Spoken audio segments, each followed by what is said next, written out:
भारत में 1320 से 1398 के बीच एक डायनेस्टी हुआ करती थी जिसे तुगलक डायनेस्टी के नाम से जाना जाता है। तुगलक डायनेस्टी का एक राजा अपने स्टुपिडिटी भरे डिसीजंस की वजह से काफी मशहूर था, जिसे अब तक का सबसे बेवकूफ शासक के नाम से जाना जाता है। इसकी बेवकूफी भरे डिसीजन की वजह से आम लोगों को कई सारी परेशानियों का सामना करना पड़ता था।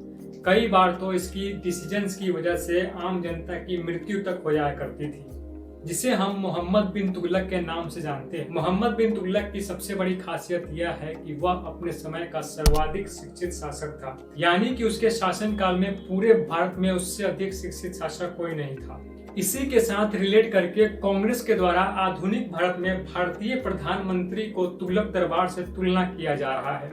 कांग्रेस का कहना है कि जिस प्रकार से तुगलक दरबार में अनप्लान्ड डिसीजंस ले लिया जाता था, उसी तरह से मोदी कैबिनेट में भी अब अनप्लान्ड डिसीजंस ले लिया जाता है, जिसका खामियाजा जनता को भुगतना पड़ता है। इससे अलग हटकर कांग्रेस के द्वारा एक दूसरा उदाहरण दिया जाता है। उनका कहना है कि अगर आप गूगल इमेज पर जाकर सर्च बॉक्स में स्टूपिड प्राइम मिनिस्टर सर्च करते हैं तो इसमें सबसे पहले भारत के प्रधानमंत्री नरेंद्र मोदी की तस्वीरें सामने आती है। वैसे तो मोदी को सबसे मशहूर और प्रसिद्ध प्रधानमंत्रियों में से एक माना जाता है, परंतु गूगल इसे ठीक उल्टा सोचती है। गूगल का ऐसा मानना है कि मोदी सबसे बेवकूफ प्रधानमंत्रियों में से एक है। अब ऐसा नहीं है कि गूगल के द्वारा भारतीय प्रधानमंत्री नरेंद्र मोदी को पहली बार किसी शर्मिंदा किए जाने वाले स्थिति में खड़ा किया गया हो।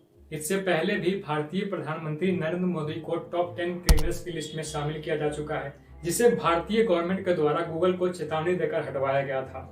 गूगल ने ऐसा जानबूझकर किया है ऐसा तो नहीं कहा जा सकता है, क्योंकि गूगल यह तय नहीं करता है कि कौन सी इमेजेस कहां पर आएंगी। इमेजेस संबंधित आर्टिकल्स और एसईओ के आधार पर निर्धारित होती है, जो कि एक टेक्निकल पहलू है, परंतु इस प्रकार के तकनीकी पहलू को बहुत ही कम लोग समझ पाते हैं और गूगल के द्वारा दिखाए गए किसी भी तरह के लिस्टिंग को आम लोगों के द्वारा सही मान लिया जाता है। इसके साथ ही विपक्ष के द्वारा मोदी कैबिनेट की बहुत सारे डिसीजंस को बेवकूफी भरा बताया जाता है। इसमें विपक्ष के द्वारा कहा जाता है कि मोदी कैबिनेट के द्वारा डीमोनेटाइजेशन, जीएसटी और लॉकडाउन जैसे तमाम बड़े डिसीजंस है जिसको अनप्लान्ड वे में लिया गया है। इसमें विपक्ष के द्वारा कहा जाता है कि डीमोनेटाइजेशन के बाद करोड़ों लोगों को बैंकों के बाहर घंटों भर लाइनों में खड़ा रहना पड़ा था, जिसकी वजह से कई सारे बुजुर्गों को अपनी जान तक गंवानी पड़ी थी।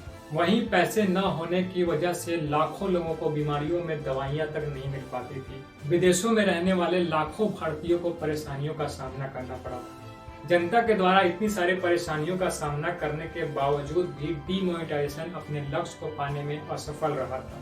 अब अगर आप मार्केट में देखें तो 2000 के नए नोट भी मार्केट से गायब है, जिसके बारे में अभी तक कोई अपडेट नहीं।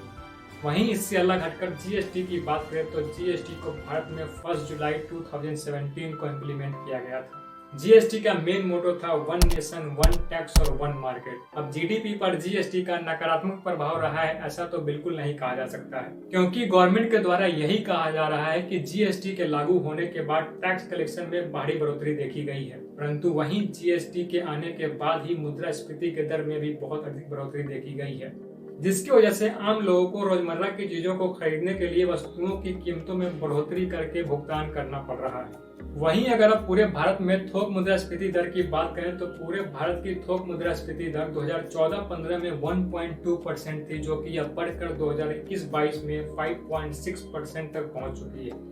तीसरा, अब लॉकडाउन के बारे में भी विपक्ष का कहना है कि लॉकडाउन को भारत में बिना किसी प्लानिंग के इम्प्लीमेंट कर दिया गया था, जिसके वजह से लाखों लोगों को अपने घरों तक पहुंचने के लिए हजारों किलोमीटर पैदल चलकर जाना पड़ा था, जिसका प्रभाव आपने कोविड के सेकेंड वेव में महसूस किया ही होगा। किस प्रकार से ऑक्सीजन सिलेंडर्स की कमी की वजह से लाखों लोगों को अपने सगे संबंधियों को खोना पड़ा था और फर्स्ट लॉकडाउन में पुलिस को जरूरत से ज्यादा पावर दे दी जाने की वजह से लाखों लोगों को बिना किसी अपराध के लाठियों के दर्द को सहन करना पड़ा था। अब आप इमेजिन कीजिए कि किसी के घर में उसके सगे संबंधी की मृत्यु हो जाती है और उसे घर से बाहर निकलने पर डंडों का सामना करना पड़ता है, उस पर क्या गुजरती होगी। वहीं अगर हम कोविड से मरने वालों की संख्या की बात करें तो अब तक सरकारी आंकड़े के अनुसार भारत में 5,30,600 से अधिक लोगों की कोविड की वजह से मृत्यु हो चुकी है और इस संख्या में डेली बढ़ोतरी देखी जा रही है। वहीं जिन लोगों ने कोविड की वजह से अपने सगे संबंधियों को खोया था, उनके लिए भारतीय गवर्नमेंट के द्वारा अभी तक किसी प्रकार के मुआवजे की व्यवस्था भी नहीं की गई। वहीं कुछ विपक्षियों के द्वारा यह भी कहा जाता है कि इन सभी डिसीजंस का दूरगामी प्रभाव यह हुआ कि आज भारत में हजारों की संख्या में कुटीर उद्योग और फैक्ट्रीज बंद हो चुकी है जिसके परिणाम स्वरूप भारत आज दुनिया का सबसे अधिक बेरोजगारों वाला देश बन चुका है। लाखों लोग अपने जॉब्स खो चुके हैं, हजारों की संख्या में फैक्ट्रीज बंद हो चुकी है। तो यह था अब तक का अपडेट। अगर आप यहाँ तक पहुँच चुके हैं तो वीडियो को लाइक जरूर करें और हमें सपोर्ट करने के लिए चैनल को सब्सक्राइब करना बिल्कुल मत भूलें। धन्यवाद, मिलते हैं अगले वीडियो में।